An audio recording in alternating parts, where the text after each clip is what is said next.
Hello. Hopefully this is going through clearly. I actually want to switch which thing I'm using if possible because I think I can make my audio better. Let me see if it's possible for me to switch which mic is coming through without switching the webcam, which I am quite bad at. As some of my combo lords know, I'm a little old fashioned with technology that's not related to very particular skills that I developed. Apart from being able to edit videos, record music, film videos, I am not great at figuring out live stuff or any of that. So, shoot, how do I edit which camera I'm using? That doesn't seem to be much of an option here. Um, Maybe I will just keep this one going for now and hope that it's nice and auditory and good. So, hope all of my combo lords are having a good day. If anyone happens to have any tips on switching which audio is coming through, shoot that in the chat, or any questions or comments or thoughts in general. Today, I thought it was a good day for another little live stream out here to share some life stories and behind the scenes and test out some bubble devices. Now, bubbles are a fun celebration. Everyone loved bubbles as a kid. You know, you had those little things where you had to blow a bubble through them. At least in my era, that's how it mostly went.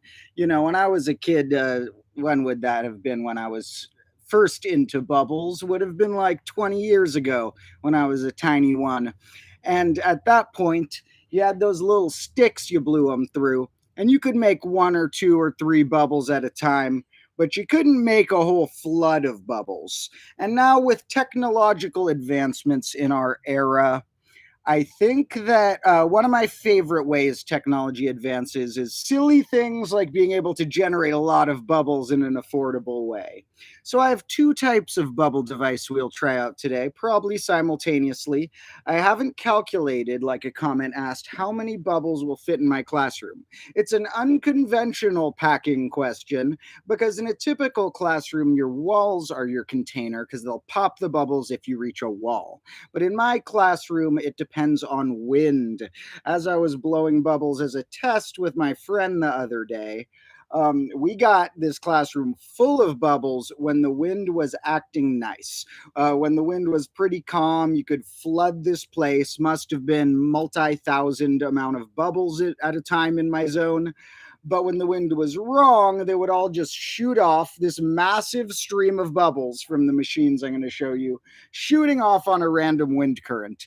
So, in addition to unfortunately bothering my neighbors with a lot of math noises and clock breaking noises and things like that, for the sake of teaching you guys, I am now also flooding my neighborhood with bubbles. So I hope you guys appreciate it because well, I have fun doing it anyway. I can't lie. It's pretty fun.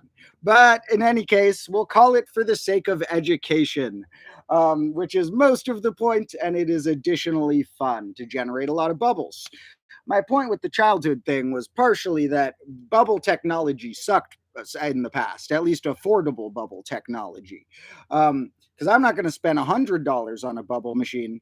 However, I spent like, I forget how much, like $40 on a bubble machine and like $10 on a bubble gun, which both are good in different ways. But my other point with the childhood bit was that then as a teenager, you know, you go through a phase where you're like, oh, there's cooler things than bubbles.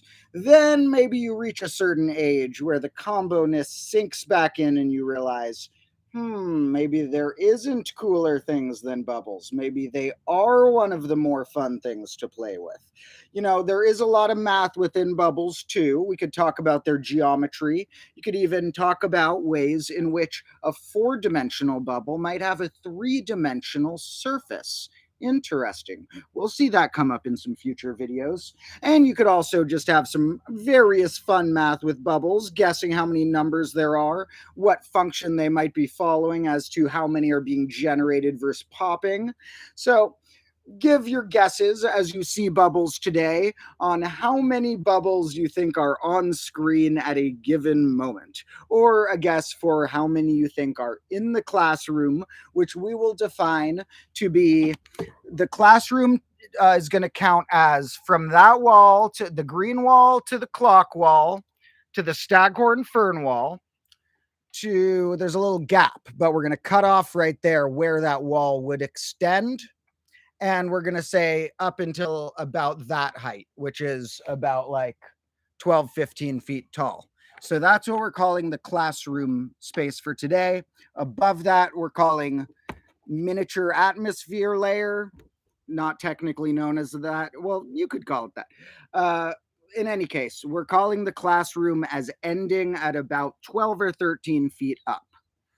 And yeah, a plastic ring and soap, that's exactly what you used to have. And then they like made a version of that out of plastic for kids. But when I was experimenting with bubbles, see, the technology we're trying today is about making a bunch of bubbles, but you also can try and make big bubbles or bubbles of interesting sizes. So when I most successfully in my life have made a large bubble was when you take a coat hanger and you just dip it in like dish soap or something and you blow through the coat hanger. So we'll try that in a future episode or live stream. We'll see what it's worth, of how big of a bubble we can make. But today we're just going for how many bubbles we can make. Now, it actually today might not be the limit of my bubble testing, because if the bubbles start blasting my computer too much, I'm going to have to not blast it in a way or amount that damages my computer, because I'm not rich. This computer that I've had for a few years is what I do all my editing on. I need this computer. My phone, I think, is more waterproof than my computer. So I'll film crazier bubble stuff on my phone than on my computer. I know when you really blast the bubble gun, it can get soapy. Like I was having my friend shoot me with it for some footage, and it was like making my mouth and eyes weird, like getting blasted with that many bubbles in a row. Um, let me check through the comments. Ooh, we got a boo in the comments. It's true. It's a spooky month, but you know what I call this month? Clocktober. So yes, it's quite spooky because Clocktober 31st is coming up. Actually, I'm gonna get extra spooky for a Halloween party I'm going to a few nights before Halloween. But I got to think about if I want to do some sort of Halloween live stream or episode for you guys. That'd probably be fun. I haven't figured out what I would do for a costume yet. Unfortunately, the most costume looking thing I have is my normal teaching attire. So I can't wear my lab coat really as part of a costume, or it's just going to be like, come on, man, that's not a costume. That's how you often dress. Um, Now, checking back through some more comments, um, someone recommends a hand towel. We could try that. I have a towel out here to protect my computer. Um, Someone's asking when I usually stream. Um, and that isn't really set in stone. I've just been doing it every few days for now, on an afternoon where I feel like it's a good afternoon. I'll schedule it on the channel a few hours before. However, I'll probably try and start scheduling them more in advance, like a day before, and possibly so you can, like, if you check the bonus channel here, although I want to remind everyone that my main combo class channel, which is starting to catch up to subscribers to this one for reasons I'll explain soon. The main channel is my passion project, and that's where I want to make sure you guys all are tuned into. In fact, dropped another long episode there, 18 minutes about infinite fractions I put out last night. So that's my main passion project, but it's kind of like a condensed work of art or a season of a show or something you could show in classrooms. And so I put the live streams on this bonus channel. I put my short videos on this bonus channel. And in the past, this bonus channel had maybe 5 or 10 times as much as the normal channel because shorts do so good on that algorithm. However, I am proud to say, last stream a few days ago, I mentioned that my episode about tetration had passed 10,000 views on the main channel, and right now it is slightly past 100,000. The algorithm really decided to like that video. I guess it's like when they put it on some front pages and enough percent of people click it, and then enough percent of people watch a certain amount, and enough percent of those comment, then they keep putting it on more. And that one, between maybe it being a good condensed episode and just the algorithm's luck, is blowing up. So, yep, the Combo Class main channel may pass this bonus channel in subscribers before long. We'll see. I'm trying to get an episode out there every week, and the one I'm editing right now is a pretty insane one about three even numbers, which is why this desk has dents in it. And oh, well, the dent you can't see, it's holding up the clock, but there's like dents in the desk and paint on the desk. And that is from the Threeven episode I'm editing right now, which is not as soon as I'm going to launch the petition to get Threeven in the dictionary. This is a starting introductory statement about why Threeven should be in the dictionary, and a petition will follow at some point in the future.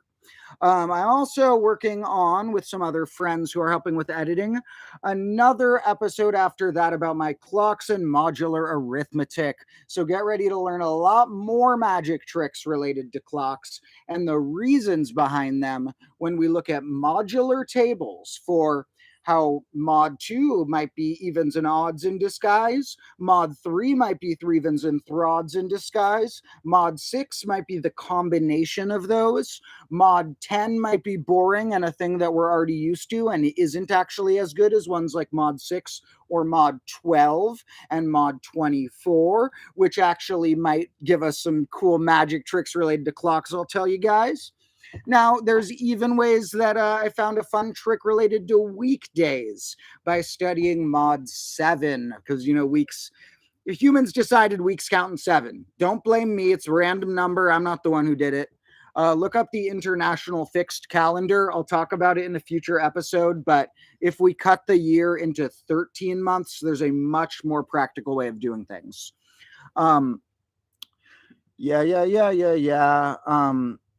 People are saying, do I work outside YouTube? Now, working outside YouTube, I do teach some students private lessons on Mondays through Wednesdays, and I do some filming on those days and some research and stuff, but most of my filming and combo class stuff is what I spend my Thursday to Sunday on. Monday through Wednesday, I do have some students. Today I'm streaming anyway, because my students aren't until later in the afternoon. But I teach some instruments, so I have a bunch of students learning that. I also teach math, but a lot of my students are learning like piano and guitar and beat making and stuff from me. So that's currently a day job. Now I am going to start monetizing the stuff here soon because they're putting ads on the videos anyway when I'm not in the partner program. So I'm going to sign up for that stuff because might as well get a little money if they're putting ads on my videos anyway. At some point in the further future, hopefully maybe I'll make enough ad money, or maybe like bug people with a Patreon or something like that to have a way of making combo class be my full job. And then I would make sure to have a full length one like once or twice a week and like multiple short ones a day. I could stream most days. So that could be in the future. But remember, I posted the first ever combo class footage ever online barely over 6 months ago. So we're just halfway through grade -1. We're building already at a speed that I'm very happy with, and we will see where it launches off to in the future. I know this is going to go big places because I have huge ideas for combo class, huge magical ideas you guys will see. And it's very awesome that we are already starting that exponential growth of getting more people into the combo world. So thanks to everyone who has commented and been around. Thank you to any aliens who may be watching, or if we live in a simulation, thank you to whoever programmed this. Or if there happens to be some sort of God, thank you to that God or gods. And if not, thank you to whatever patterns in nature led us here. I like to be a little bit agnostic about those things. Who knows what's going on? I have some very fun theories I will share with you guys over time, but unfortunately, I am not going to be the rare case of someone who can crack the infinite answers of time and life. Those are questions more than answers. And so I will help you think of good ways to think of those things, but we're going to have to keep our strict objective answers more in number land and geometry land and things like that. One fun little factoid I want to share before I go back to the comments and get sidetracked again is uh, so my yard in my garden, which I share this pretty nice sized yard with a few other houses and with my family who I live with right now. And within that yard, we have some cool fruit trees, and we do have little pests, like there were some aphids around recently. And since we spotted some aphids, we realized, that gives you an excuse to do a really fun thing. Now, if you're a kid and you're like, bubbles are fun, and I'm trying to bring back bubbles, here's another one I'm trying to bring back. When I was a kid, my mom taught me that ladybugs are lucky. Not like a religious magical thing, but like, why not have a little lucky charm? You once in a while see a ladybug somewhere. Let's call that a lucky charm. And now I'm realizing, why not bring that back? If you see little things that you like in your life that you only see once in a while, it can be a lucky charm to you. It doesn't have to mean you believe some spiritual thing is happening from it. It can just be a fun lucky charm for you. And so ladybugs are a little fun lucky charm for me. I like when I spot them in nature or somewhere. And so it gave a fun excuse for me and my family to get a thing of ladybugs. You can buy a little container of a few hundred ladybugs and release them in your yard. And they don't stay around very long. They fly off before long, but before they fly off, they eat a bunch of your aphids. So I have a little footage I'll share at some point of ladybugs hanging out with me. I couldn't get them all at once because I didn't film while we were letting them out. Maybe I will in the future. But I filmed them hanging around when they were still around the yard. And I think they're probably still out there. So probably when I finish my stream and head back out there, I'll probably bump into a ladybug or two. Um, so I think that was most of the comments I went through. I'm probably going to miss comments at points because really my streams, I want them to be rewatchable in the future too. So I'm trying to keep them on track of me telling some story or teaching one thing or another. But I do love the comments. So always feel free to comment, and there's a decent chance I will get to answering the comments. Now I think it's time well, actually, okay, before we bust out the bubbles, let me just share what did I learn from one of my videos doing really well on YouTube. So, and this is more advice for other content creators or people who are curious about like what it's like. How do you get a video to go big on a platform? So I've had videos in the past 6 months. I've been posting combo class stuff on TikTok, pass 1 million views. I've had ones on YouTube Shorts get close to 1 million, like more than 500,000 views at least. But those are short videos, and short algorithms are so much easier to do that. It's not instantaneous. I still had to love posting and making short videos. So I had to be passionate about making tons of them before any single one blew up. It's not going to be something that you can just sit down and be like, I made a viral one. You got to just be passionate about it, and you're not really going to predict which ones are going to do really well. But even though some of my short videos pass like 1 million views on TikTok and stuff, I still didn't have a full sense of like, oh, people know who I am who've seen that. They just got this little 1 minute thing of me. They kind of know me, but they're not like really a fan or anything. So I feel a lot better when I see like, okay, I made a full video and a bunch of people watched on average half of it. Meaning for as many people who clicked off quick, that many people watched all of it. And so it's like, that makes me so much prouder when a full length project does well than a little one. And that's probably because I'm the type of person who maybe has a chance to do well with the channel because I'm just passionate about my project. I believe it's going to go very far, but I don't have any expectations of a date it'll go far, a time that'll happen, the amount of money I'll make at any given point. Right now, I've made no money from it, and I don't care. I haven't rushed the monetization process because I like making the videos. And so I'm just spending my savings on it for now because it does cost money. And I believe it'll come back because I believe in my project. But you got to love making whatever you make if you want a chance one of them will do well. And you make a bunch, and it's kind of surprising which one does well. It's not one of the first ones, partially because you learn things about making your videos better, and partially because the algorithm really takes a while on any site to get to know you, to start promoting you. Those algorithms are nitpicky and weird, and there's a lot of unpredictability to them. So you can't like look at a graph of something and believe, oh, that means it's going to go there next. The graphs don't really have, a linear form or even a quadratic form or whatever you could map to them. Very chaotic. So the algorithms are very unpredictable. But if you keep making projects that you are excited about and maybe try and market and play the game in a way, not in terms of like try and repost your stuff everywhere or try and force people to watch it, but like I have a shorts channel and I try and make a short video every day, partially to just spread the word about my channel and partially to keep myself motivated and partially because I like it. And a big part because I want to teach more, and some stuff doesn't fit in the full episodes. So, like me making my short videos, that was to a degree a business move. Whereas I love making long videos. I like making short videos a bunch, but it was to a degree a business move. So you're gonna have to make some business moves where you like work in a particular weird way. I had to spend a lot of time figuring out which of my tags on videos might do well when you hashtag stuff and like how many you want to put and what description you want to put. And then you can't even notice a correlation between what works and doesn't until you have tons of videos out. And then you can kind of notice some correlations mixed in the chaos. So my recommendation to anyone who wants to make videos, do it. Why not? You're going to get better over time. Worst case scenario, private your old videos. I'm not going to need to do that here, but I have old channels that I moved on past that I learned from. And just like making what you're doing and do not have any expectations of making money or anything quick. The people who are going to make money from it are the people who are passionate enough about what they do that they would have done it in any case. So that's kind of where I'm at. I love making my projects, probably going to monetize them soon just to help me make them more often.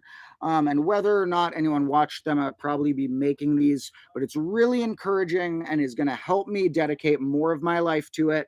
That lots of people comment and watch them. So thank you to all my combo lords. Someone's also asking how I find. Oh, whoa! Someone mentioned a massive ladybug swarm in Germany. Pretty but unpleasant. Yes, I imagine there's a cutoff point of ladybugs where I imagine if I saw 100, I'd be like, awesome. 1,000 is probably where it dips. Probably like when you get up to 4 digits of ladybugs, the amount of funness goes down a little bit. So it's like amount of ladybugs and coolness. Now we're starting to go down a little bit because they're flying all in my face and there's tons of them. And one thing I would like you to think about is that insects and the ladybugs will make a brief cameo in the next Threven episode. Because if you ever find a flock of insects, how many legs are there? A Threven even amount. All right. Last question here, or no, 2 last questions. Favorite color was one. Now, when I was a kid, for some reason, yellow was my favorite color. I'm not sure why. I really liked a nice, brightish, but also having that subtleness yellow. Now, over time, I grew to like yellow a little less because you see, yellow, red, and blue are the 3 primary colors. And we're actually going to see those in the Threven episode too, because there's a reason my desk has those on it. But in light, not paint, there is a different 3 primary colors. When you're mixing lights, there's 2 types. There's additive or subtractive primary colors. Now, with paint, it's yellow, blue, red. But with light, it's red, blue, green. And as I thought about that more, I kind of think that those 3 colors represent a lot about the world we live in.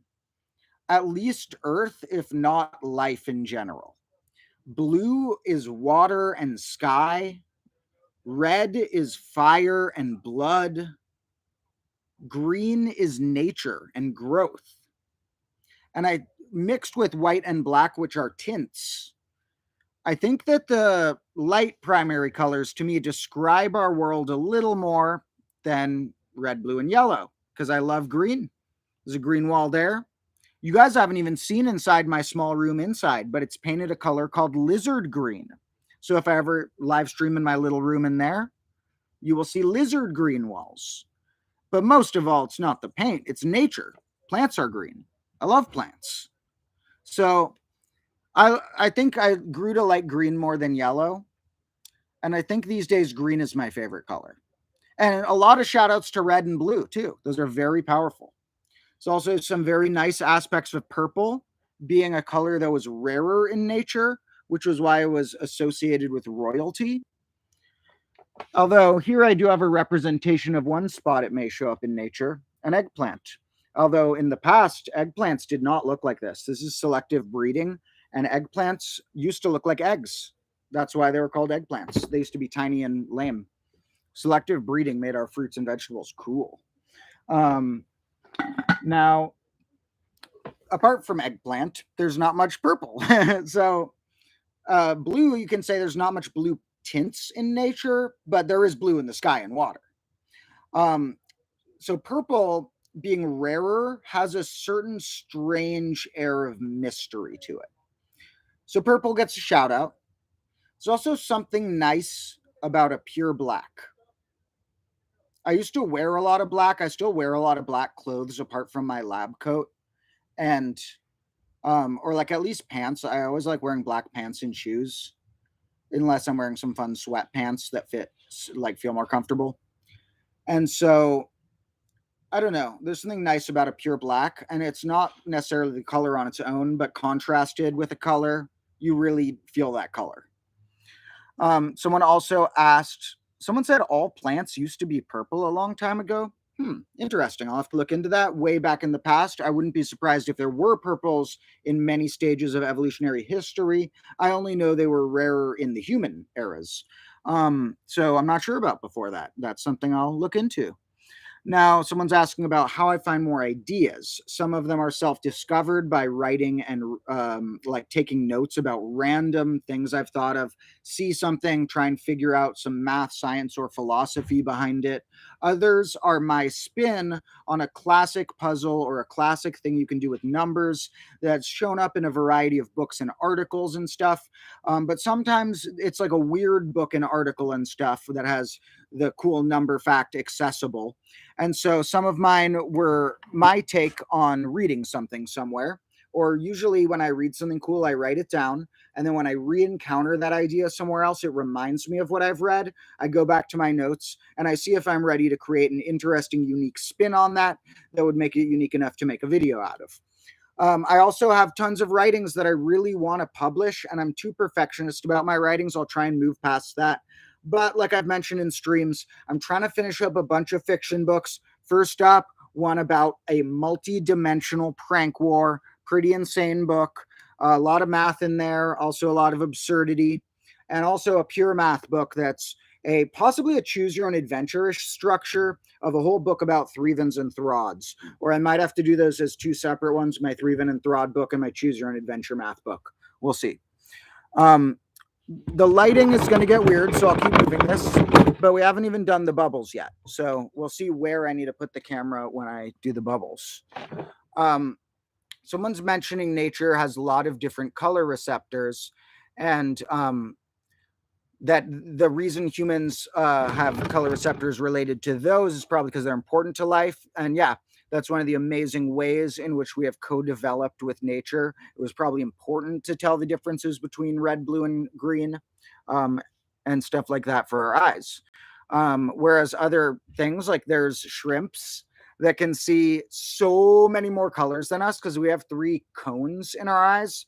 And there are animals with like more than 10 cones. And so it's like a crazy exponential amount of color they can see compared to us. One of the animals with more cones than us is called the pistol shrimp. And the pistol shrimp's one of my favorite animals. I would get one in a little aquarium that I have, but I'm worried it would like walk up to the side of the glass like a cartoon, snap its claw and just shatter the glass and just like strut off. So I'm not going to get one in a tank unless I have like a bulletproof tank. These things have one massive claw. They're like little shrimps, but they have one big claw, and they click it in a way that is similar to a gun where it like cocks back part of it and loads and goes. And when it does that, it makes this sonic air bubble that's like such a crazy jolt of air or maybe noise or heat or something that generates a little air bubble that flies forward, and the pistol shrimps go over to fish and just walk over and go bam, and it shoots a little air bubble and sometimes kills or stuns the fish. It can kill things by going bam and just clicking at them. It is one of the loudest animals on the planet. It's like that big. Pistol shrimp. So yeah, that's one of my favorite animals. They have, oh whoa, a leaf just hit me in the head. Thank you for the nature. So someone's wondering, oh yeah, someone suggested that there is a subreddit for combo class that one of my viewers made and added me as a moderator on.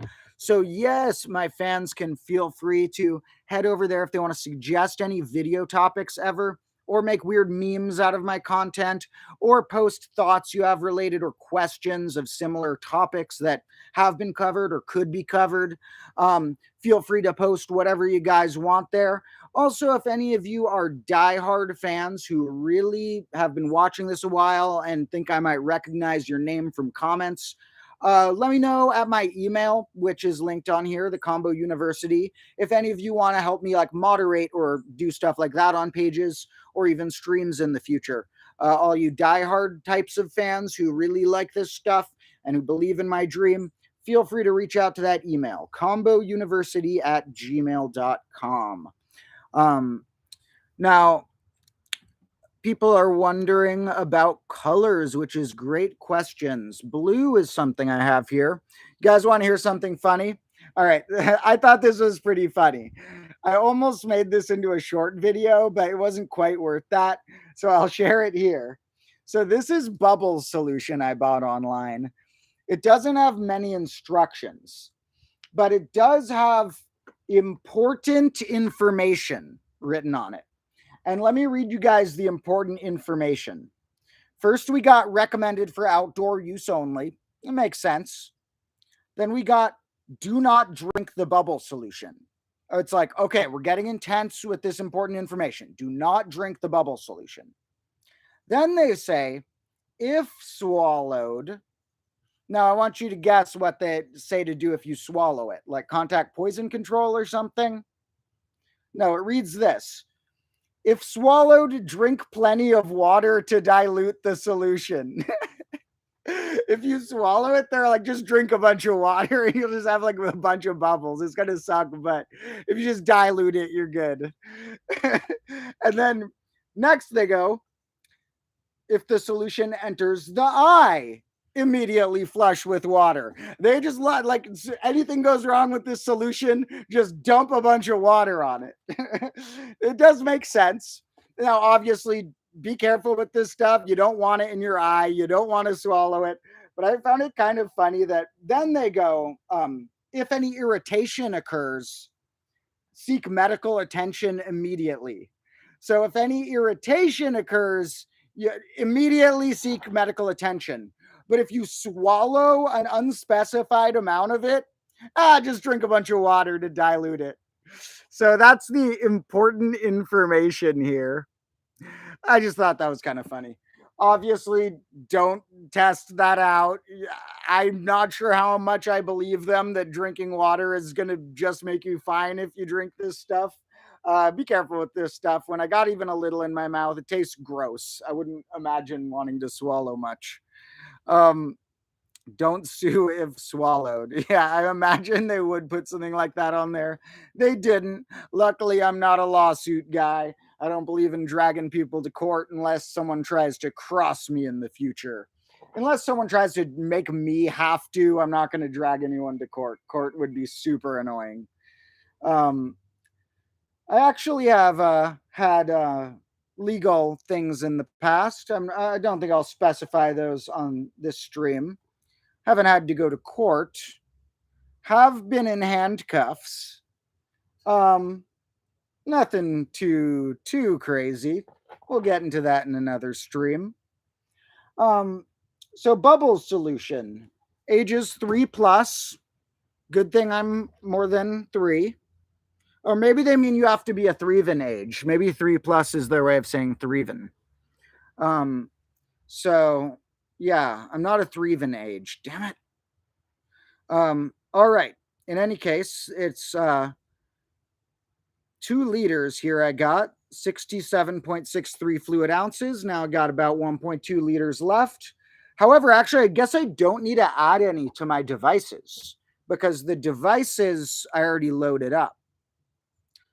Um, Someone says your mouth's going to be foaming for days. Yeah. So I can imagine that in the same cartoon I envision where the pistol shrimp is in the tank, walks over, snaps, and it shatters and walks off. Maybe like the owners like gargling up soap bubbles and like burping them out because they drank some bubble solution. I actually want to make a cartoon someday. I have a cartoon idea for a cartoon called Snack Quest, but we'll get into that another day. That's like a long-term different future thing would be making a cartoon. I have many goals before that, but I actually love cartoons. I also love like comedy shows, like sitcom style comedy. Well, some people think sitcom means like the old type, but just like what you think of a comedy show technically is a situational comedy usually. So like situational comedy shows and cartoons in specific are most of the media I digest that's not YouTube and documentaries. Um, unless called books media. Now, let's bust out some bubble stuff. So, device number one. This is my recommendation for if you need a cheap bubble making thing. This only costs like $12 or something.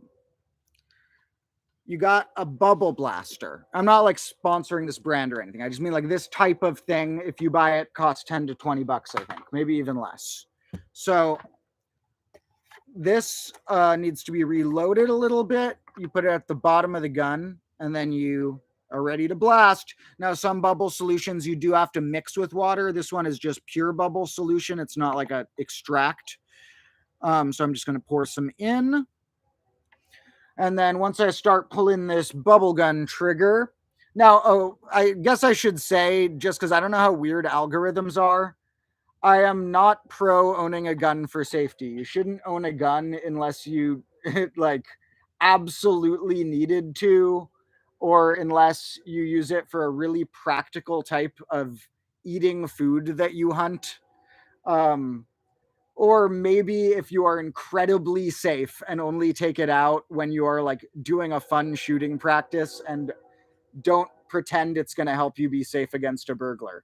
So I'm anti guns for safety. They actually are proven not to help for safety. If I ever owned a gun, it would be locked in a safe, only used for combo class purposes, and only removed from the safe in very extreme caution times. So don't own guns, no need to, only bubble guns. So with bubble guns here, I'm gonna have to pull the trigger for a minute. This one makes a ridiculous noise, so you might not hear me as well when this bubble gun's blabbing on and on. It also makes a bunch of lights. I'm not sure if that's my ideal preference, but I got one of the cheaper bubble guns, and it turns out cheaper meant bonus features. It flashes a bunch of lights and it makes a laser noise. But this is fun to play with.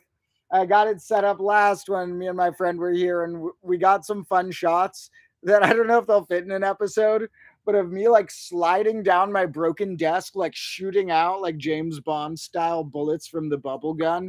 So if anyone needs to cast me in an action movie, I got my demo reel ready. Um, so actually, believe it or not, I have acted in 2 films. If you look up my real name from the credits of my videos, my full name on IMDb, you'll see I played a rapper in one, which I was basically playing myself at the time practically because I do make hip hop music and rap. And I played a bully in one, which I'm not a bully. Far from a bully. I don't believe bullying is good. But I played a bully for fun in a film. So those exist. I don't know if they're easy to find them online to watch. They're like smaller scale films. They're films that were made within a circle of filmmakers I know in the Bay Area. They're not like huge movies, but there's a fun fact for you. Um, I don't know if when YouTube videos are considered noteworthy enough to put on IMDb, but eventually that'll be what goes on my page. No, or more bully roles. Maybe I'll play a bully again in a film for fun. All right, so bubble gun time. This one may take a second to get going. Like I said, it just spits out some stuff. Oh no, we're going. We're live. Okay. So yeah, no, it takes a second sometimes to get its full wind ready. We're getting a little hint of it. Okay, there you go. I'm not sure how clearly you guys can see all this. We got bubbles on bubbles. Okay, we got to turn the camera for this. The wind's going that way. Okay. Oh, my phone. Okay. This is going to be a weird game. I can't really see what you guys see because it's so much glare here. You guys probably can't see anything because you guys probably got glare. Okay. Where do I go where you can see me? We're moving this. Okay. Now let's see how many bubbles we can get filling this classroom. So, as you can see, bubble guns are pretty powerful. This little thing has a lot of damage it can cause. So, that's device 1. Now, we're going to incorporate device 1 again when device 2 is on, because device 1 is a little handheld one. Device 2 isn't necessarily much more powerful in terms of bubble generating capacity, but I don't have to touch it or pull a trigger or anything. It works itself. This bubble machine, I forget how much it cost. It might have been like 30 or 40 bucks. This is what I spend all my savings on, guys. This is why I'm monetizing the videos soon, so I can buy bigger bubble machines. I have really low standards of what I consider fine and nice. So like I don't really eat fancy meals. I don't own a car even. I don't, if I ever make a bunch of money, it's all going back into the show. I would, occasionally eat a nice meal, but I'm not going to, I just like can't let myself spend more than a certain amount on food. I feel weird about it. I wouldn't be able to let myself spend more than a certain amount on a car or a house either. If I ever dropped a bunch of money on a house, it would be one with a magnificent yard, or like it would have to be by a river for me to like drop a ton of money on a house. Otherwise, I don't care about the inside of a house. I don't need a big ass house. It'd be kind of fun to have a mansion, but like I would care way more about the outside. So apart from if I ever can make a combo castle in the woods that you guys can visit, the combo money is, I'm not going to need much of it to survive. I can survive off a little money. So all the money is going back into the show, and all the money is going to let me get better editors and also bigger bubble machines. So that's something I'm looking at, is monetizing the videos, but I don't think it's going to change anything for you because I think YouTube's already putting ads on my videos because I'm not in the partner program. So they're putting ads anyway. So whatever. I actually don't have beef with YouTube. YouTube is a corporation that has several flaws. There are many times in history they haven't handled an issue right. They still have a lot of ways they could get their stuff together better. But I love them. They're like my favorite website apart from Wikipedia and Google in general. And it's like just such a great website. And so I love YouTube. It's been my dream for my whole life to have a lot of people watch my videos, not even like to make money off videos or anything, but just to have a lot of people care about my videos. So Bubble Machine 2. This one I realized I should have brought an extension cord. We might have to go on a mission for an extension cord. But first I'll plug it in without the extension cord and see if that does the trick.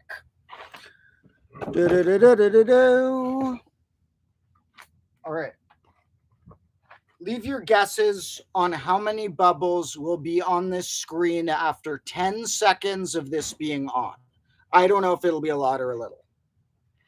Well, after 10 seconds of it, like actually spitting out bubbles.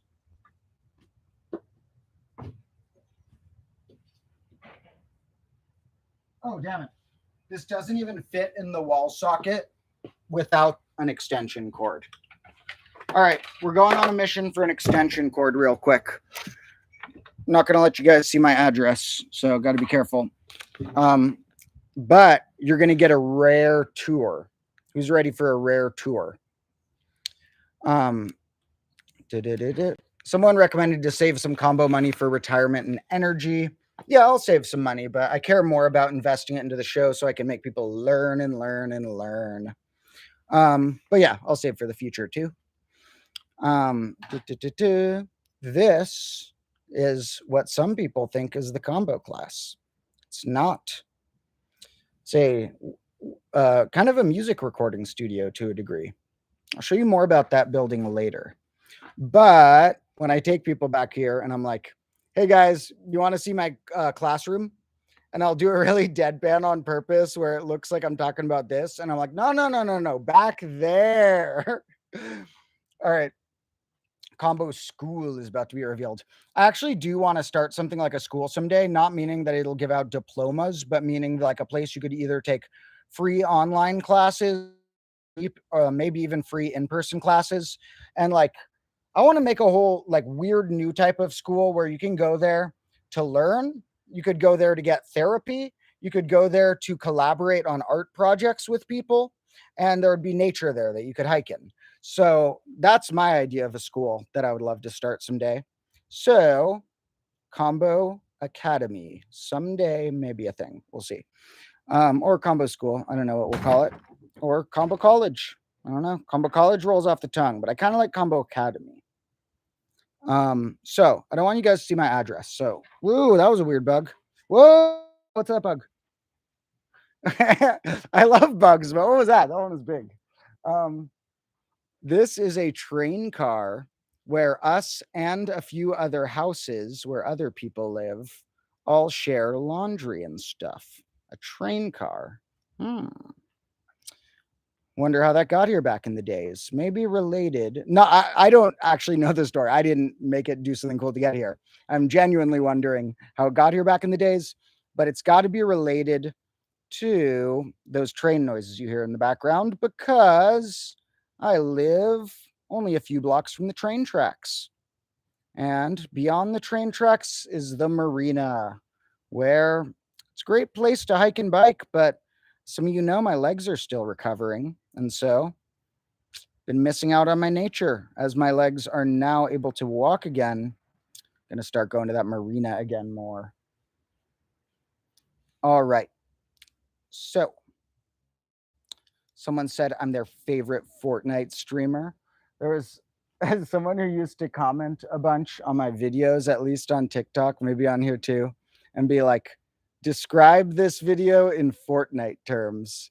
And it was a fun challenge because I knew nothing about Fortnite apart from like the few cultural buzzwords. And so I would have to guess and be like, this trick with nines in Fortnite terms is that if you do 9 dabs, you unlock a battle pack before the battle royale, and that the 10th dab you do unlocks a new skin, actually. So I would just have to try and describe the concept in the most random buzzwords that I happen to know. So, guys, want to see a fig tree? I'm getting distracted. I should go on the mission. I was getting an extension cord, but now I'm getting a fig. Fig tree. Hmm.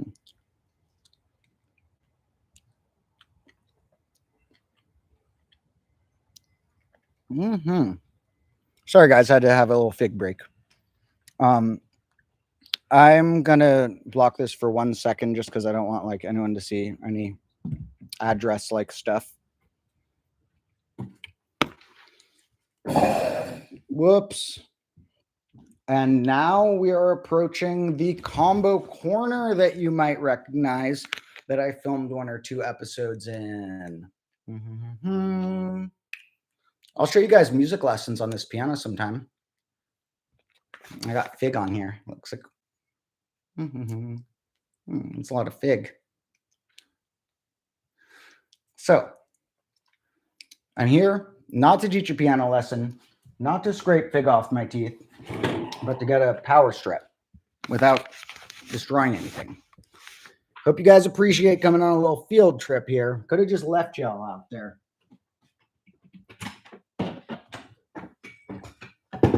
All right. Now I got a power strip. It's a power strip more than an extension cord, but it'll do the job perfectly. So, once again, I'm going to block you guys for 1 sec so no addressy stuff happens.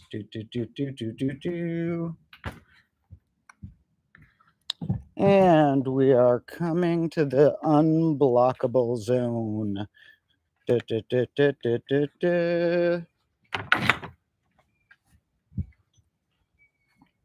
There's your field trip for the day. Once my legs are even better, we'll take field trips to the marina. It's a cool sundial out there. As you may have heard me mention in my intro video, I like stopped clocks more, but if I ever really need to know what time it is, don't worry, there's a sundial down at the marina. So now I can carefully move all this bubble stuff. Somehow I've not destroyed my computer yet. Let's hope that keeps happening. I would knock on wood, but it would probably be the end of this desk if I give it too hard of a knock. So actually that desk was supporting my weight pretty good when I was like sitting on it.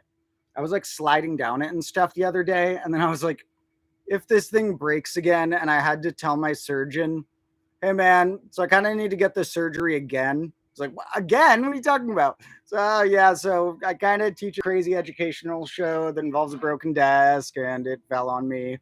So luckily that didn't happen. So with this, we are now going to be able to hook up our full bubble machine.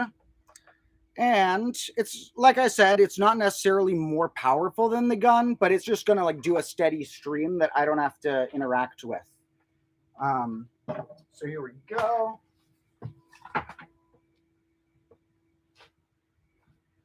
All right, guys.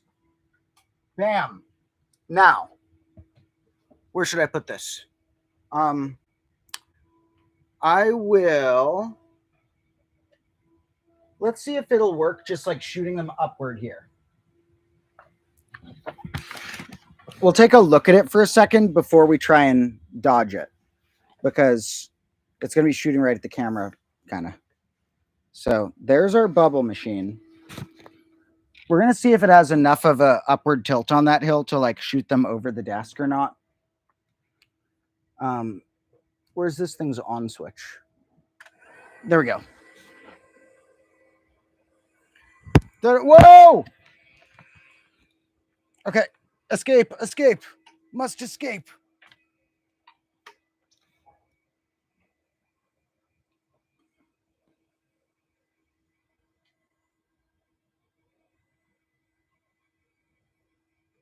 By the way, can you guys, before I try and find a good angle, have you guys been able to see and hear me okay?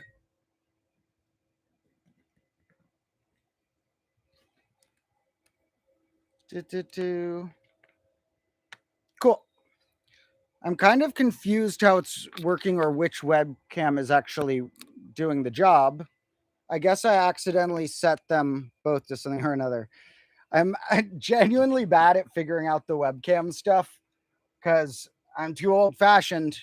I don't mean old-fashioned like from the 50s or 20s, and I don't mean like caveman. I mean like somewhere in between. Okay, so we're getting a little bubble juice on the computer screen, but not much. So where are our bubbles?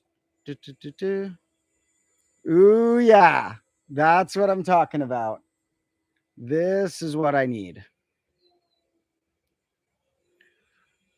Eventually, an investment would be a really quiet bubble machine. But what I also want to try is get a fog machine and try bubbles and fog. One of my friends used to have a fog machine we used in home videos back in the day, and I want to get one of those.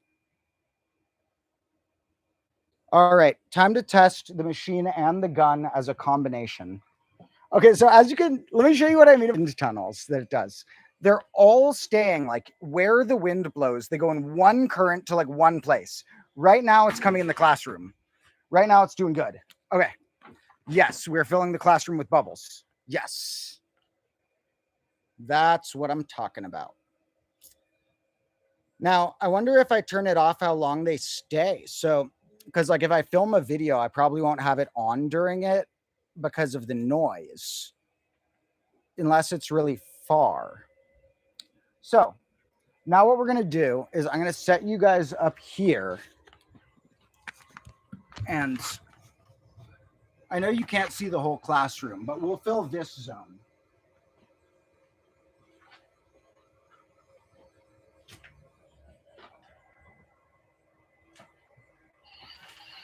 All right.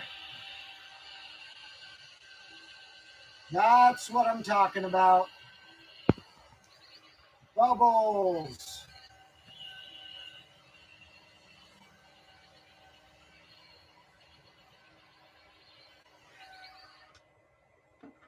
All right. Is this being okay to my computer?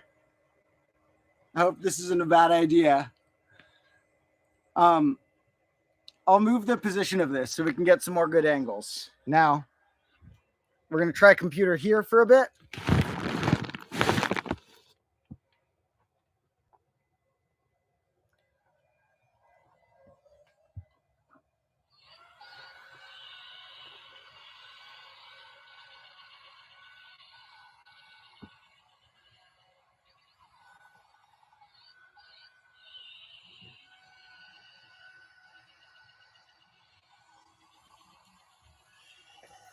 The wind really makes them go one direction at a time.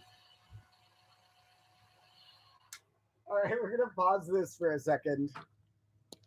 Oh, that leaves a good amount in the air. That's cool. So if I do that like before I film, then they would just hang around during the shot.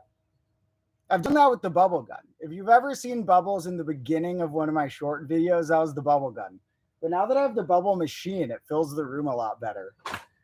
All right, we can work on that a little more. If anyone has any bubble requests, I'm going to pause for a minute because a bunch of them were just like flying one direction and I don't want those neighbors to all hate me.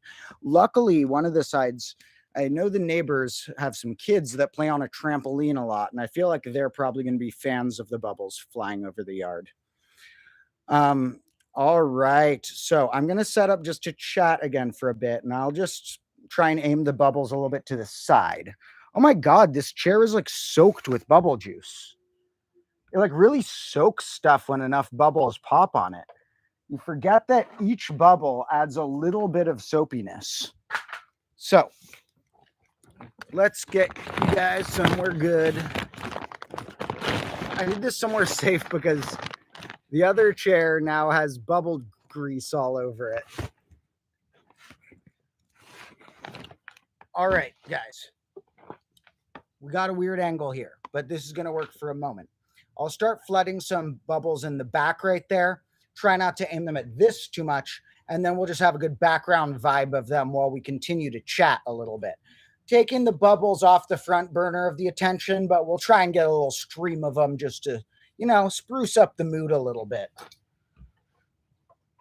Now, that's one thing maybe you guys can make sure to incorporate into your lives if you want is remember with combo class, one thing I want to share is that deep learning and thinking, whether you're considering it to mean a philosophical thought or a mathematical realization, deep thinking is not separate from childish love for things like bubbles and ladybugs. So remember that you can still have a childish love for things, and it may even help you find some of your deepest findings. Some of my deepest discoveries I'll share with you guys came from very strange, silly, cartoonish places. So I like cartoonish things, so I tried to turn my life into a Looney Tunes a little bit. And now I can't help it. It accidentally is. With all the clocks ready to fall and the desk broken, I don't even have to be conscious about it. It's accidentally a Looney Tunes. So, let's see. Bubbles will be good here just to give a little steady background bubbler vibe. We also got our nice little dice carpet growing, which will grow more at the next rain. The carpet on the ground here of all the dice. So anyone got any questions? Some of the main things that I wanted to leave on your guys' minds today was a love for bubbles and ladybugs, and some thoughts just about my excitement of how well the main channel has been blasting off. I don't even know where the views on those ones are at, but that one's just flying up still, past 100,000 about tetration. And we'll see how the continued fraction one goes. My new one about infinite fractions seems to be off to a good start. And so also remember to check that out to anyone who hasn't when you want to learn about infinite fractions. I'm just going to give sorry for people who have already seen it, but I'll try and phrase it a little different. A little sneak preview of what's in that video is when you take a number like this, I don't even know where a marker is, sorry. When you take a number like the square root of 2, we try and write it as this long decimal where we're like, okay, it's about 1.41, or if you want to be more detailed, about 1.414. And we're never approaching the final answer because there's not a way to condense its infinite nature of that decimal digits, not infinite size, but it's infinitely dense in a weird way if you try and describe it as a decimal. And that's because it's an irrational number, not rational. Well, in any decimal base we tried to count it in, no matter if we're in base 2, 6, 12, 10, whatever, it's not going to have a pattern. There's going to be no period in the decimal. But you can make an infinite fraction that has a very clear pattern and can be described in a finite way. Similar to how you can write 0.3 repeating for a decimal, if you're allowed to use repeating in a certain way, like with a line over a number, you can write fraction things that are a miniature finite expression describing things like the square root of 2. There are even generalized versions of it that work for pi. There are versions of it that work for the number e. And I really even didn't get to cover all of the ones I like in the episode. I kind of just had to do like the all-star numbers, like the golden ratio, e, pi, square roots. But there's even other ones that have cool ones that didn't even fit in the video.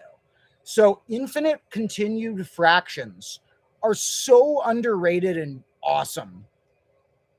Someone asked what I'm going to wear to Halloween and if I'll do a special. I've been thinking about that. I want to do something for you guys for Halloween. I guess I'll either stream or make a video related to it. I don't know what I will wear for Halloween. Gotta think that one through. I don't really have any costumes around. I could lend someone this and they could play like a doctor or scientist or something. But when I wear it, people would be like, that's not a costume, bro. That's just your thing. Whoever's trying to advertise the dating site, I will probably remove from here. They're obviously a robot.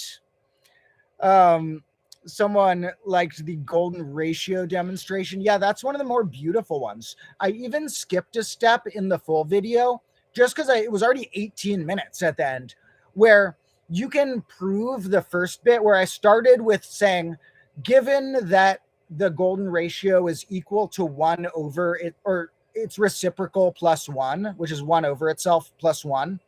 That I just gave as like, that's a cool fact, and we're going to use that to derive it. But in a short video I made on the bonus channel here, I also clarified too, we can even connect the steps by deriving that just from the fact that it's the solution to x squared minus x minus 1 equals 0. And the other solution to that is the negative version of its reciprocal. So, yeah, the golden ratio is crazy. It's going to come back in another episode, because what I didn't touch into is the fact that the golden ratio, having the simplest of the infinite continued fractions, actually, you might think that means it's an easier to approximate number. It actually means harder when the numbers are smaller in the infinite fraction, because it means you are like that much off at each stage. And so the maximum you could be off at each stage, meaning the number. Why isn't the bubble machine going anymore? I need to pour more bubble juice in it. Meaning the maximum that you could be off when trying to interpret an irrational number is in cases like that, well, it's really going good now, is in cases where the denominators are small, meaning that the golden ratio, which is all ones, is, and some people say that it is what I'm about to say, it's actually tied with a family of numbers that are derived from it. So the golden ratio and certain numbers that are derived from it are the hardest to approximate irrational numbers. And in a certain simplified context, the golden ratio itself is the hardest. So the reason I didn't put that in the continued fraction episode is there's a really cool visualization for why that's the case that I need to work with like an animator or something on. I've actually been in touch with some animators, and I'm going to incorporate some animations in future episodes, even though most of it will still be me on the whiteboard here. There are some scenes I've been saving till I have the animation ready. And I'm working with an animator actually on a future one that's about, for example, polyhedral numbers, where it's like square pyramidal numbers and cube numbers and the relationship to square and triangle numbers. That was just a lot easier to work with an animator on. I'm also possibly going to collaborate with some other people who I met through TikTok and YouTube on incorporating other animations or stuff. Although my episodes, I'll make sure that the animation doesn't fully take us away from some insanity in the classroom as well. Someone saying a lunch break on pumpkins would be a good Halloween special. That's actually really true. That's a good thought. Pumpkins are very fun. I've always liked the vibe of them. I like summer more than fall, but in particular, Halloween is probably my favorite holiday. I think it's really cool. Unless you can count, here's another contender. I like April Fool's Day. Here's my pitch. I suggest there's a new combo class rule. The first of every month is that month's Fool Day. Why do we have to wait a year till the next April Fools? Why not May Fools, June Fools? So the first of every month is now officially that month Fool's Day. And you're allowed to pull pranks, except maybe wait until you read my book about the multidimensional prank war so you can see some possible problems with certain pranks you could pull and the limitations of what pranks are good or not. Apart from Fool's Days, though, holidays are weird. Birthdays are fun. My family actually has sometimes celebrated Hanukkah more often and sometimes celebrated Christmas. Some people think that's crazy, but we're not really like hyper religious on either side. And I'm like by blood 3/4 Jewish, 1/4 Christian. And so like there's we just like mix it in. It's like every 4th of the years or whatever, we'll do a Christmas tree instead. I don't know what we'll do this year. Some people think that's weird, but those holidays are very similar. It's just like, it's winter. You want to be with your family. You want to have some light and some presents and some warmth. Oh my God, look what this thing is. It's blowing bubbles at the chair and they're like collected in a weird way. Look at that weird collection of bubbles. Okay, we're pausing this for a second. That chair, oh my God. Yeah, some of my clocks are going to be all bubbled out too. That's the cost of making the classroom as fun as I can make it. In any case, I was saying my favorite holiday. I actually made up a bunch as a kid. I'll show you sometime. I made up a bunch of holidays and I had a list my family followed for a bit. They went along with it of these weird holidays, like weird rituals. There's one that's like they're really weird. I got to show you the list later of the holidays I invented when I was like 7 or something. However, apart from self-invented holidays and friend-invented holidays and stuff and Fool's Days, I think the best holiday is Halloween. It's pretty fun. You get to be spooky if you want, get to dress up, you got candy. It's fun when you went trick-or-treating, or if you still do. And on some years when I've given out candy to trick-or-treaters, that's fun too. It's just like really good. I like Halloween. It's a spooky, good holiday. So I'll definitely do something for it. Like I'm going to some cool Halloween parties my friends are doing the days before that.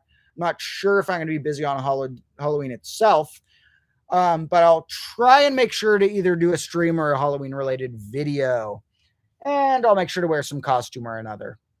My friend who's throwing a Halloween party wrote costumes mandatory on the invitation. And even though it's like half a joke, I was like, good call. Make people wear them. Gotta be fun. You're not allowed to not be fun. So, going through some more comments. Someone has a childish love for math. I totally relate. I think that there are certain things with numbers that just give me like a giddy joy to find or read. Um, Someone's asking how you'd convert any pesky decimal or differently formatted fraction to this representation. I wasn't sure exactly what you meant by that comment, but if you mean like a way to turn any number into the simplified continued fraction where all the numerators are ones, I didn't go into that in the video as much because the only time I mentioned much about rational numbers was like a brief intro and talking about reciprocals have a very similar property with continued fractions, but I didn't really go that deep into how you can make any rational number into one, or other types of decimal. Other types of decimal, you kind of have to calculate it, kind of like you'd calculate. I mean, if it was like a weird polynomial solution, like a weird irrational number, or for pi, you have to calculate it, for the simplified continued fraction where they're all ones, kind of as you calculate or how you'd calculate the decimal. Even though I think we should spend more time calculating the fraction than the decimal, it tells us more. So with rational numbers, though, there's a way where you kind of just like cut off whatever chunks not of what's available, almost like remainders. I didn't really go into that. Maybe I'll show it in a later video. But if anyone's interested, the ones with ones in the numerators are just called simple continued fractions. The ones that are different are called generalized continued fractions. The ones that were periodic were the numbers called quadratic irrationals. And the ones with an extra interesting pattern were the ones that are a square root of an integer that's not a square integer. Those involved even some palindromic behavior that I love. So that's stuff in the video. Other things you're curious about, those are kind of buzzwords you can look up. A lot of my videos, I'm not going to be able to do the entire thing because you can't really ever hit the entirety of a subject. I used to be too perfectionist about video ideas because I was like, I'm not describing the topic in full. There could be more to add, but there's always more you can add and more connections you can make, and fields are infinitely deep. And so with any of my topics, I kind of have to go into what I think is most important and most fun. So I didn't really go into normal rational numbers turning into them, but like I said, if anyone's curious, look up simplified versus generalized continued fractions for numbers. Someone's wondering if I'll do non-math videos like physics or philosophy. Yes, I'm definitely in this first grade going to be more math and science and language. So there could be some physics. I want to work with other people who are more trained in that. So like when I collaborate with people who like have cool equipment or know how to do cool things, I'm more likely to work in more science videos. Or just science videos that I can generate around my zone here. So we'll see. There will be more science and stuff too. And then philosophy, I really want to do in the future because I think I do have some great philosophical stuff to share with you guys to make your lives better. But I'll probably save that for a future grade when I have like slightly more established myself as like a legitimate math educator, and or science and language educator. And I'll weave a little philosophy in, and I'll definitely talk about it in streams. But I think I'll save like entire philosophy episodes that are like about philosophy or about a thing like that, more so for maybe grade -2 or grade -3. We're about halfway through grade -1 right now. I think that when the desk broke was about the halfway point, so we're probably a little more than halfway. Someone asked why it's called combo. Combo was always just a fun word, I would say, with friends. Like I would use it in rap tracks as an ad lib, and I would be like combo and stuff when like there were things that like merged well together. And I like things relationships and how you can have two things come together to combine into something new, and ways that you could look at subject A and subject B or answer A and answer B and kind of find the merger ground between them or what they add up to. And so I loved that. And so since I like finding correlations between different things and combining them, and also since I like teaching just a variety of different subjects and combining those, and then to a smaller degree, because combo class is a nickname for classes that are mixed grades, and I want mine to be accessible for all ages of people. I mean, obviously there are ages that are young enough it would be over their head, but it can be good to watch stuff that's over your head. So I want my videos to be for any age mostly, even though they're more suited for high school, college, and onward, or middle school. But I want them to be for any age. So that's another little reason. So those are a few reasons it's called combo. Someone needs to clarify the official opposite day. That's true. Maybe opposite day should be somewhere something like the middle or last of the month. I'll do some thinking to that. Maybe it should be on opposite days on different months. I'll do some thinking about what's the most logical place to put opposite days. Someone thought a video like the berry video would be fun because there's surprising pumpkins like zucchini. Yes, that's actually one of the science videos I'm definitely going to make. I need to plug in this computer so I can stream longer for you guys, but luckily I already have the power strip. So I'm going to make a whole episode that's a fruit and vegetable and berry conspiracy. It's not a conspiracy, but it's kind of like there's a secret conspiracy going because they've tricked us into learning cultural terms that are so different than the botanical terms. And so there are some really weird surprises about what and why things are fruits, vegetables, berries, and so on. That is definitely going to be an episode. In fact, believe it or not, that was kind of the first thing I ever filmed for combo class before I had a crazy accident and then like survived and did slightly other stuff with combo class. Was unreleased footage that maybe I'll show someday of me talking about tomatoes related to fruits and vegetables. And there are many other things I filmed that were combo related in the past that I'll show you on other side channels. Me doing fake tutorials of joking things and destroying things and falling over things and exploring things. So there's a lot of that, even though the official combo class only started coming out slightly over 6 months ago on TikTok, a little under 6 months ago on my main YouTube channel, and only about a month and a half ago on this bonus channel. Can you believe that? This bonus channel is only a month and a half old. The main channel is a bit older, and the main channel is going to pass this one soon, but I want everyone to mostly be tuned into the main channel. Those are my full episodes, and I want all of my truest fans who want to see live streams and stuff to be tuned into both channels, as well as the short videos. I know people love short videos, so I'm going to keep making them. They are fun and motivational. There will be short videos continuing to come. Although there were a lot more this past month of short videos on this channel, because since I started this channel late, some of the ones this past month have been my favorite ones I've filmed since April.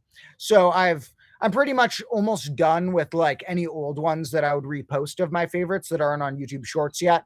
So once it's caught up, it's just going to be like a short every day or two. But I'll try and get a new short out at least, hopefully once a day, and hopefully stream a lot of days as well.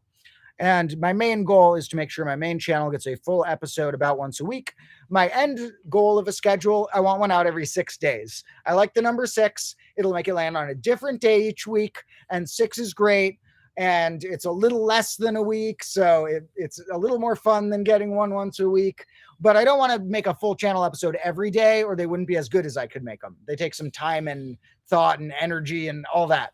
So eventually I'll be making a main channel video once every 6 days. Right now, it's been that for the past couple. Might be able to keep it up. Maybe starting from a couple weeks ago, that's happening. But for now, there could sometimes be 7 or 8 days between one. At some point, I'll have like a secure schedule. Grade -1 is just chaos. I've done all this with like a tiny amount of savings, friends who like to help me, going to yard sales for clocks, going to buy all this used stuff. So much time figuring out how to make cheap cameras and editing softwares work. So much time on different things. And so grade -1's just been this insane haphazard mess that's so fun and weird in a whirlwind. And so grade -2 may be more organized on schedules. Like I stream on these days, I drop episodes on these days, but I'm just building what the hell I can with this grade, and it's growing crazy stuff. So going down, someone's wondering if I ever failed a math test. I have never failed a math related test. I was always good at math. I don't think I've ever failed a test necessarily, but I've gotten like, I might have, I don't remember exactly. I definitely in other subjects that I wasn't as like up on, I could have done bad on some like history tests or things that require a certain like knowledge as opposed to problem solving. I liked math enough that I knew the groundwork, that my problem solving skills made me really good with math and language. I always did really good in math classes and language classes. Other classes that required you study like the model of the thing, you memorize it. I just like didn't like doing it. I'm not promoting this in any way, but I'm an honest person. I skipped a lot of classes in high school, mostly toward the end of high school. I still got all A's and B's, and I got straight A's for a certain point. And then at some point, I was like, I'm learning more outside school. I'm recording music outside school. I'm reading books outside school. I'm going to skip some classes because I'm able to pull off doing that and get A's and B's now. And I got only A's and B's. Still got into good colleges and mostly A's. But to be honest, I skipped a bunch of classes. Not recommending that. That's just part of the combo class lore.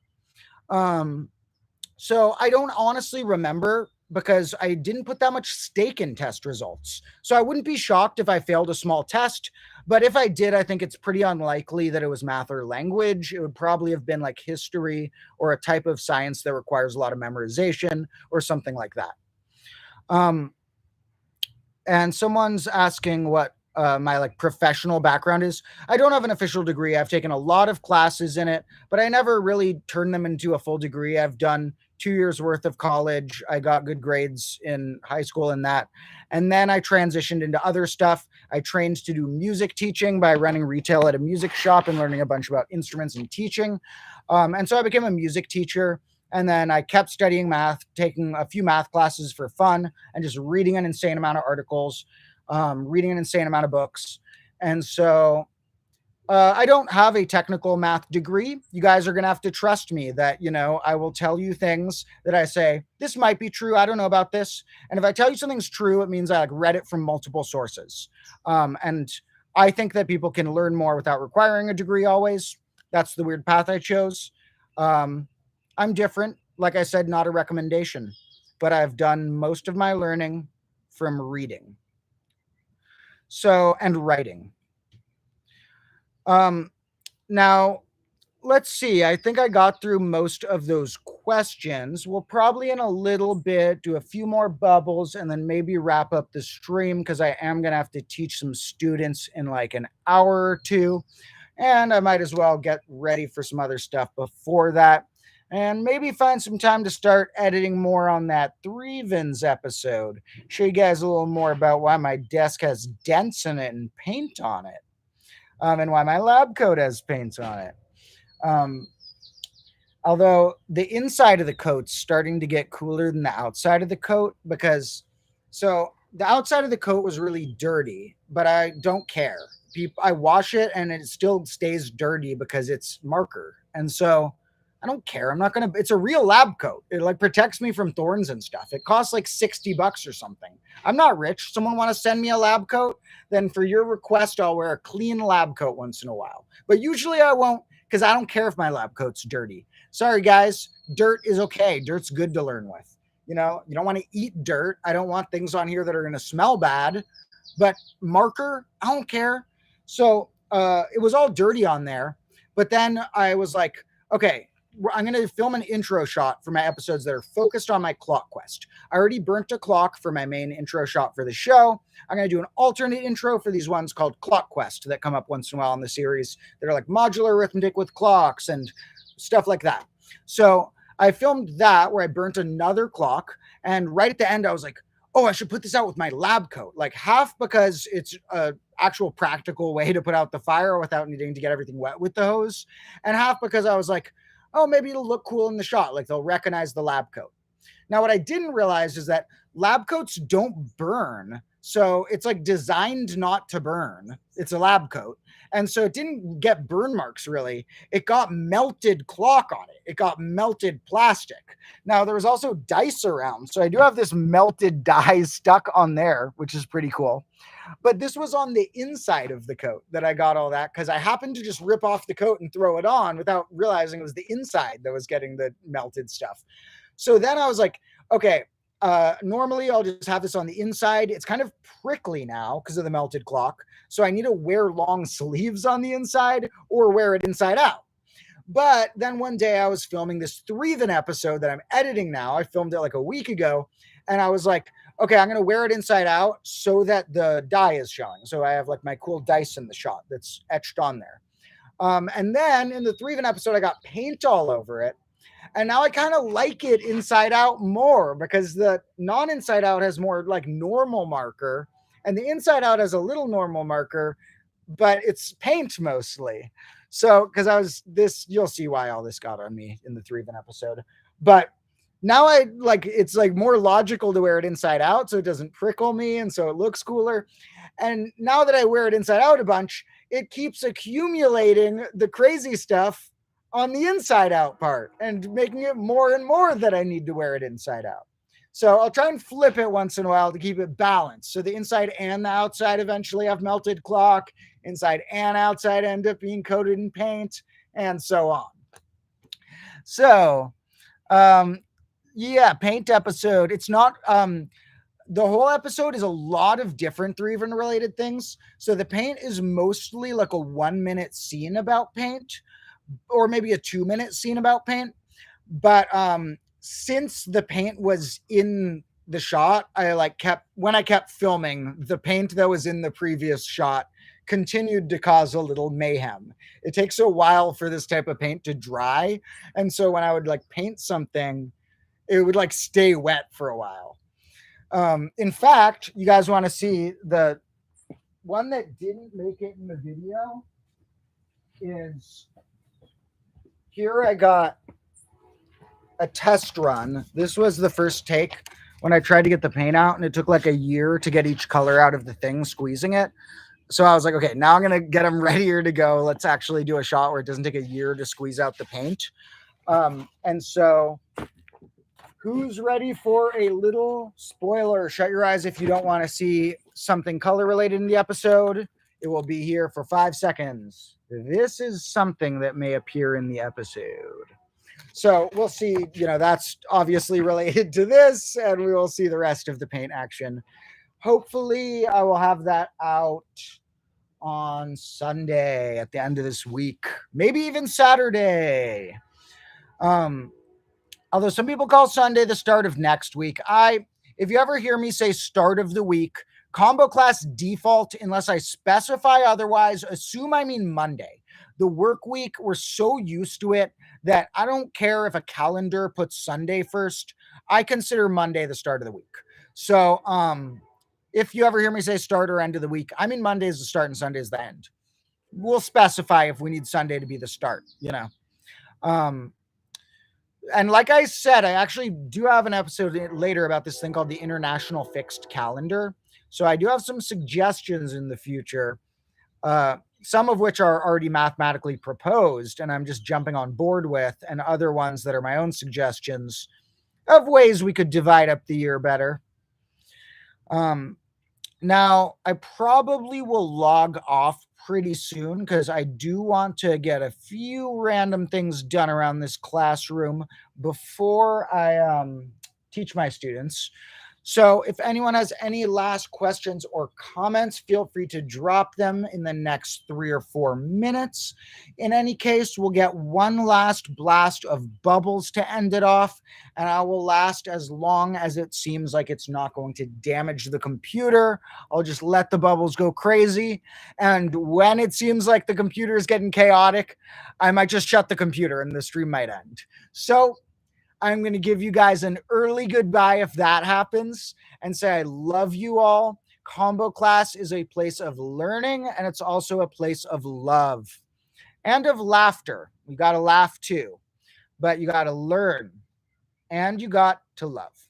So might sound a little like cheesy or something to some people, but love is true and fundamental. Got to love what you're doing. Got to love the people around you. If you don't love something, you either got to move or you got to find a way to love it, because love helps you thrive. So I love you guys. I love, like I said, any aliens or simulation programmers or gods who might be out there, and all the natural patterns that I know are out there causing weird little chaos theory butterfly effects to land me here. So Love you all. Let's do some bubbles for this finale. Well,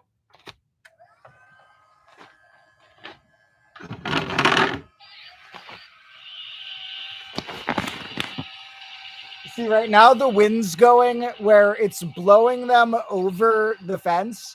So I'm sorry if there's any neighbors who are like right in that corridor back there where they're gonna like some neighbors just gonna be walking around the corner like just blasted in the face with some bubbles.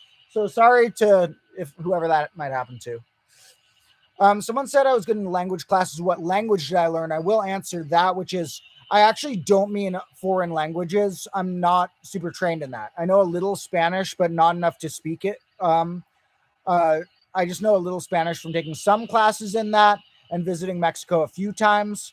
But I'm actually not good at other languages apart from like fun stuff I've studied about Latin or a tiny bit of Spanish. What I actually meant was more like essay writing or analysis of literature. Those are the classes that I was, apart from math, really good at, was writing essays or analyzing things or things of that sort. So all of the bubbles are flying off to our far corners. And so I think it might be almost time for us to call it a day. I'll make sure to figure out the ideal ways to maximize bubbles in the videos without distracting too much and without making this noise. So once again, you're all awesome. You're all combo lords. That's enough bubbles for now. I'll catch you all later.